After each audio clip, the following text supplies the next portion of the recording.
Welcome back to Cruder.com. In this first video on charts, we're going to take a look at a couple chart examples and see what kind of issues could arise while making those charts, and then we're going to go ahead and format those charts so they look good.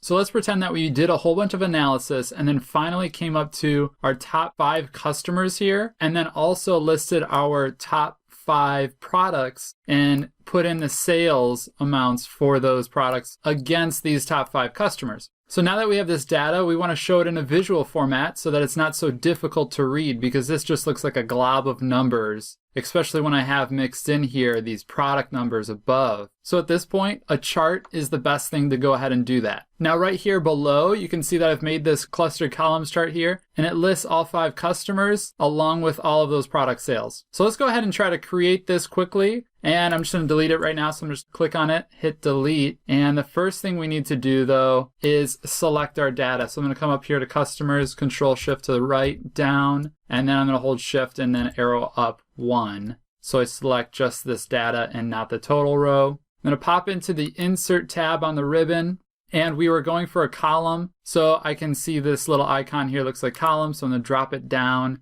And let's just do 2-dimensional. I don't need to see a 3D column. You can see here when I hover over it, it says clustered column. That's what we want. And right off the bat, you're probably looking at this and it looks nothing like I had earlier. I mean, we have something in here that says customers, and this is pretty close. This looks correct. But then we have an unlabeled legend that just says series 1, 2, 3, 4, 5. Let's just click on the chart. And up here, you can see my data is being highlighted up above, showing where it's grabbing from. So customers, where is it pulling back that name? Well, I have customers here in this top left corner. So I'm actually just going to drag this down 1, and you can see that customer is no longer here. All I have listed is the companies along with the product sales. So this is looking pretty good, but the thing is that I'm missing a chart title. I can quickly make that, and all I need to do is make sure that I've clicked on the element. You can see here that the chart title is now selected,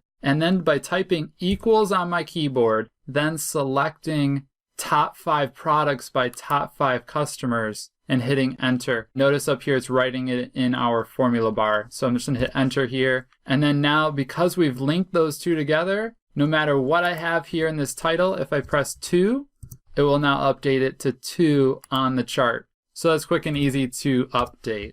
Now, the thing is that we have a series. It says here that these series are not labeled. And really what we want to have it labeled as is, what is this blue representing? So when I clicked on it quickly, you saw that it's highlighting just this column here for the 10014 product. We really just want it to say 10014 instead of series 1. So to do that, we need to pop into the chart tools on our ribbon here. Now we have a format and a design. So we're going to come in here to design, and we're going to reselect our data and take a look at what Excel is doing here.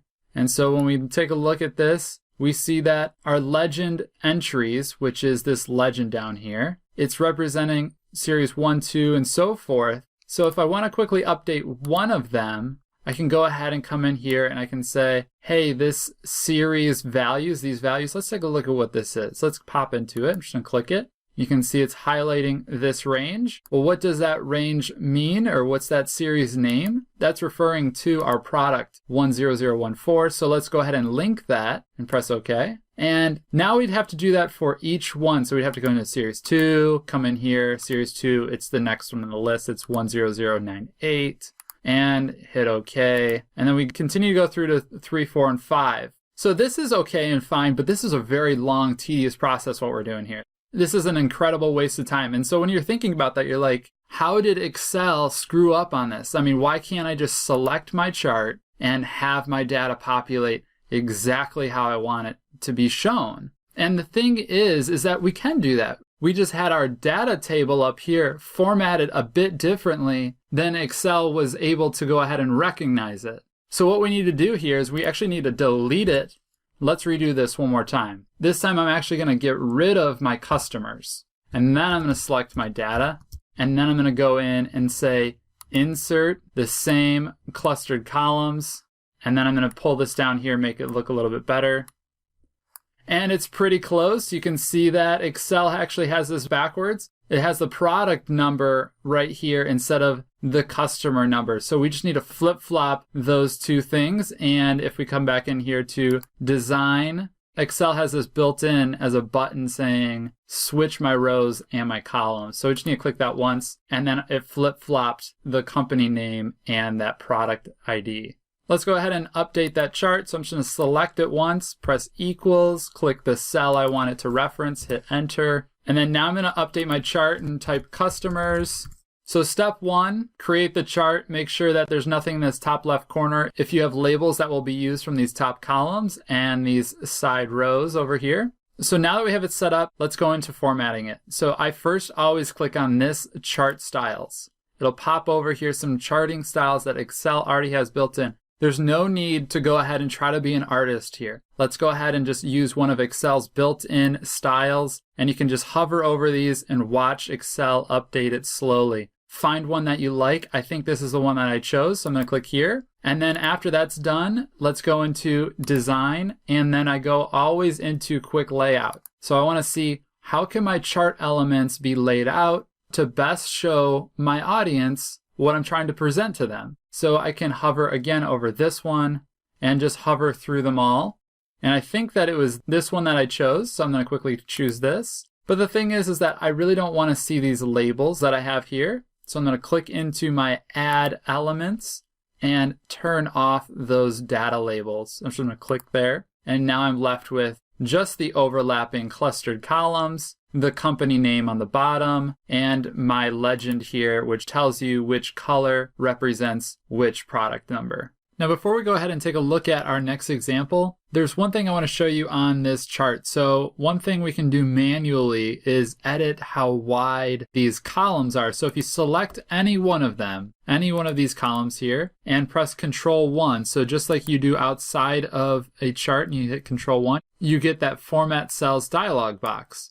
Well, when you do the same thing within a chart and use Control 1, you get this task pane, which is what Excel calls this here. So what we're trying to do here is do some editing on this column, and because we were selected on it, Excel brought up the task pane that is already ready to edit the series options, which these are series, and we're going to change this gap width so it's a little bit larger in between each customer. So I'm just going to drag this over here, and you can see it's getting skinnier. And that right there should do it. So let's escape out of here and let's get into our next example. So based on what we just learned, I think we can create this stacked columns chart in less than a minute. So let's go ahead and give this a try. I'm going to click here, delete it. And remember, first thing we need to do is delete this label in the top left corner here. So I'm going to delete it, Control Shift to the right, come down, select our entire range. This time on the Insert tab in the ribbon, I'm going to insert a stacked column chart, and I did it in 3D. So I'm going to select this one, pop it over here, and bring it over. And it looks like same thing what happened before. My company names and my product IDs are flip-flopped. So I'm going to adjust that by going up here into the Design tab on the ribbon and saying, hey, Excel, flip-flop those. And the next thing I'm going to do is grab this chart title, say equals, top 5 products by top 5 customers, enter. And the next thing is always going in here and styling my chart, seeing which style do I like the best, because I am not an artist here. I am a data analyst. That's how you got to think. So it's this bottom one. I had the shadow happening. So I'm going to grab here. Then it's always going back to the Design tab on the ribbon, going to the quick layouts, figuring out how do I want to lay this out to best show my audience. And you know what, I kind of like it how it is, so I'm just gonna leave it without that, but I am gonna add in another data label. So I'm gonna add in a chart element, and I'm gonna put in my data labels. And notice that this bottom one here for 15,000, it doesn't really show up, it's kind of in the middle. So I'm gonna select that one individually. Notice that I had to click a couple times to get just that one selected, and I'm gonna hit delete. The next thing I notice is that this legend, I'm really using up a lot of my vertical real estate in this spreadsheet. So I'd rather put this on the right side of my axis, and I can do that by coming in here to my legend, and this little arrow pops over. If I click on it, I can say put it on my right, and now it's here. Let's drag it in a little bit further. And that's it. We're done. Simple.